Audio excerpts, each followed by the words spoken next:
I-League ഫുട്ബോളിൽ ഒന്നാം സ്ഥാനം ലക്ഷ്യമിട്ട് ഗോകുലം കേരള FC ഇന്നിറങ്ങും. കരുത്തരായ മുഹമ്മദൻസാണ് എതിരാളികൾ. രാത്രി 7-ന് കോഴിക്കോട് EMS സ്റ്റേഡിയത്തിൽ ആണ് മത്സരം.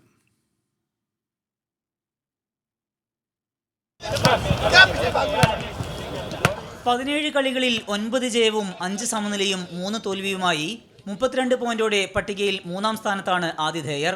16 കളികളിൽ നിന്ന് 10 ജയവും 5 സമനിലയും 1 തോൽവിയുമായി 35 പോയിന്റോടെ ഒന്നാം സ്ഥാനത്താണ് മുഹമ്മദൻസ് SC.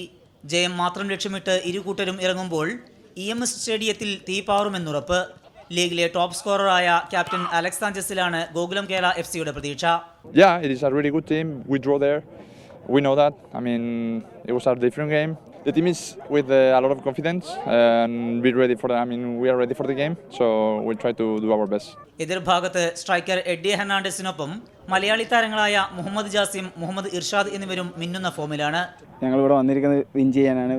3 പോയിന്റ് കിട്ടണം. കാരണം ഞങ്ങൾക്ക് ക്രൂഷ്യലാണ് ഈ പോയിന്റ്സൊക്കെ. അപ്പോൾ ഞങ്ങളെ ബെസ്റ്റ് കൊടുക്കും.